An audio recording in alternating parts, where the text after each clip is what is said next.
नमस्कार, आप देख रहे हैं टीवी भारत और मैं अनिल पांडे। इस समय हम पहुंचे हैं देवरिया जनपद के गौरा गांव में और यहां जब हम पहुंचे तो यहां की खुशी आप देखकर ही अंदाज़ा लगा रहे होंगे कि कहीं कुछ अच्छा हुआ है। जी हम बिल्कुल बताना चाहेंगे, इसी घर से निकलकर रजत कुमार राय जी ने एक अच्छा मुकाम हासिल किया है और आईएएस में अपना रैंक हासिल किया है। यानी अब आईएएस का गाँव कहा जाएगा गौरा गाँव। यहाँ उनके घर के परिवार के लोग हैं। कुछ सवाल हैं मेरे मन में जो मैं पूछना चाहूँगा। आप देख सकते हैं यही वो घर है और बताया जाता है कि रजत जी के जो बाबा थे वो काफ़ी दिल में सपना सजोए थे कि रजत पढ़ेंगे, आगे बढ़ेंगे और एक दिन घर का नाम रोशन तो करेंगे ही, गांव का नाम रोशन तो करेंगे ही, जनपद का भी नाम रोशन करेंगे। तो जी बिल्कुल बात वो सत्य हो गई है और बाबा जी का सपना साकार हो गया है। चूँकि बाबा जी अब इस दुनिया में नहीं हैं, लेकिन बाबा जी जहाँ होंगे वहाँ से देख रहे होंगे कि उनका नाती आज पूरे भारत में नाम रोशन कर दिए हैं। उनके घर के सदस्य उनके पिताजी हैं। आइए उनसे हम बात करते हैं। सबसे पहले तो आपका बहुत बहुत स्वागत, बहुत बहुत बधाई हमारे चैनल में। धन्यवाद। मैं ये जानना चाहता हूँ कि रजत शुरू से क्या सोच रखते थे? जैसे जब बचपन में आप उनको तो छोटे थे तो उनकी इच्छा थी आईएएस बनना। शुरू से ही इंटेलिजेंट थे पढ़ने में। हाई स्कूल, इंटर, बीटेक सब में अच्छे मार्क्स पाए। 6 साल एलएलटी में जॉब भी किए बीटेक के बाद। उसके बाद 22 में आए दिल्ली, 23 में साक्षात्कार तक पहुँचे यूपीएससी के, 24 में क्रैक किए। अच्छा, जब रिजल्ट आया तो सबसे पहले क्या था? दिल में क्या थी, मन में क्या था? और रजत से जब आपने बात किया तो क्या लगा? नहीं, हम लोग तो वही बताया, बेटा ही बताया। तो हम लोग तो यही सोच रखे थे, पिछले साल ही सोचे थे कि इसका होना है। इस बार भी मन में था कि होना ही होना है।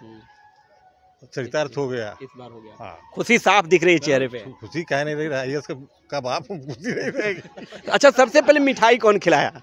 घर में सबसे पहले मिठाई कौन लाया? चाचा जी लाए कि आप लाए? नहीं, मिठाई तो हमेशा चलता ही रहता है। नहीं नहीं, इसकी खुशी में, आईएएस बनने की खुशी में। नहीं आया, मिठाई आया। तो यहाँ बटा तो हुआ तो है नहीं। देखिए, ये पिताजी के चेहरे की मुस्कान देखकर ही आप अंदाजा लगा सकते हैं कि पिताजी अब आईएएस के पिताजी कहे जाएंगे। चाचा चाची भी हमारे साथ हैं और कहते हैं कि घर में जब खुशियां आती हैं तो चाचा चाची का सीना जो है फक्र से और चौड़ा हो जाता है। चाची जी, आपका बहुत बहुत स्वागत है। आपके घर में अब आप आईएएस की चाची कहलाएंगे, हाथ बढ़ जाएगा। सही बात है। मुस्कान देख लीजिए, ये आईएएस बनने का मुस्कान है। चाची जी, कैसा लग रहा है आजकल? उस पल को आनंदित कर ही नहीं पा रहे हैं। उस मतलब इतना खुशी हो रहा है, अपार खुशी हो रहा है। बहुत phone on, message, WhatsApp call, ये सब चल रहा है उस दिन से। बधाइयाँ मिल रही हैं। बहुत बहुत बहुत बधाइयाँ मिल रही है। चलिए, देखिए चाची जी थी, चाचा जी हमारे साथ हैं। चाचा जी, अब तो आप आईएएस के चाचा जी कहे जाएंगे जी। कैसा महसूस हो रहा है? मुझे तो खुशी, इतना खुशी हो रहा है कि मेरे आँख से आंसू नहीं वो हो रहा है, इतना खुशी के मारे। और सबसे बड़ा खुशी यह है कि हमारे परिवार, हमारे गांव और हमारे ज़िले का नाम रोशन किया। और हम लोगों को उम्मीद थी शुरू से कि वो लड़का जो है निश्चित ही आईएएस बनेगा और आज वो सपना साकार हुआ।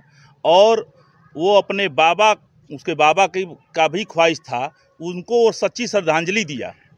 इसके लिए मैं उसको बहुत बहुत धन्यवाद देता हूँ और आप लोगों को भी धन्यवाद देता हूँ कि कम से कम ये खबर जो है पूरे ज़िले और प्रदेश और देश में चले, हमारे गांव का नाम रोशन हो रहा है। इसके लिए भी बहुत आपके आईएएस जी का आगमन कब होने वाला है? कब बात हुई है? आईएएस जी का आगमन हम लोग प्रयास कर रहे हैं कि जल्दी ही हो, क्योंकि रहता है लखनऊ, मानो परिवार लखनऊ रहता है हमारे भाई साहब। तो हम लोग प्रयास करेंगे कि जब वो लखनऊ आए तो गौरा भी आए, जल्दी ही आएगा। देखिए, ये खुशी की आंसू इनके चेहरे पे साफ देख सकते हैं। जैसे ही बाबा जी का नाम आया, चूँकि बाबा जी रहते तो आज माहौल कुछ और होता, नहीं है, लेकिन उनका आशीर्वाद लगा इस परिवार पे। इसको प्रत्यक्ष है अप्रत्यक्ष दोनों मान सकते हैं। देखिए, आंखों में आंसू आप देख सकते हैं कि ये आईएएस बनने की खुशी के साथ साथ है, क्योंकि ये अपने पिता को श्रद्धांजलि दी हैं और वो जो है रजत जी जो हैं अपने पिता के पिता को वो मतलब खुशियाँ दी हैं। तो कहीं ना कहीं आज बहुत बड़ा दिन है। गांव के कुछ लोग भी हैं। कैसन लगता घर में अब डीएम साहब यहाँ गांव में? ठीक बहुत आनंद बा। बढ़िया लगता। बहुत आनंद। मिठाई उठाई मिलल? हाँ। का कहत रहो लोग अगलिया बगलिया? हमनी के कालिए मिठाई खा लिए। कलिए मिठाई एक के बेर? अच्छा, एक बार जब आपके यहाँ के बाबू जब आई, देखिए हई गाँव के हई, काहे रो तनी? खुशी के मारे। देखिए, इसको प्यार कहते हैं।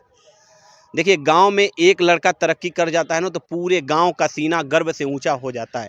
ये बच्चे जब जाएंगे, यहाँ के लोग जब जाएंगे दूसरे जगह, तो ये कहा जाएगा कि गौरा गांव ही नहीं कि गांव के फलाना बाबू के लड़का डीएम हो गए ना। तो ये बहुत बड़ी बात है। आइए थोड़ा सा हम बात करें पट्टू बाबा जी, कैसा महसूस हो रहा है? ये बहुत ही फ़ख्र की बात है हमारे गांव के लिए, हमारे पूरे जनपद के लिए, कि हमारे जनपद का एक लड़का जो है एक छोटे से गांव से निकल के भारत के सर्वोच्च पद पे विराजमान हुआ है। ये बहुत ही फ़ख्र की बात है, पूरे जनपद के लिए फ़ख्र की बात है। और इसी तरह उस लड़के को अपना आने वाले जो भविष्य के लड़के उसको आइडियल बना के उसी के रास्ते पर चिन्हों पे चलेंगे तो और भी हमारे गांव से लड़के IAS PCS होंगे। ये पट्टू बाबा जी हैं। तो कहीं न कहीं इस बात को सबको याद रखना चाहिए, क्योंकि गांव का एक बच्चा यदि सक्सेस हो जाता है तो उसको अपना आइडियल मानिए, और निश्चित रूप से ये होना भी चाहिए, क्योंकि उनके अब देख रेख में और बच्चे पढ़ेंगे और बच्चे नाम रोशन करेंगे। मैं रजत जी के उज्जवल भविष्य के लिए कामना करता हूं और इस परिवार को ढेर सारियां बधाई देता हूं। देवरिया से अनिल पांडे।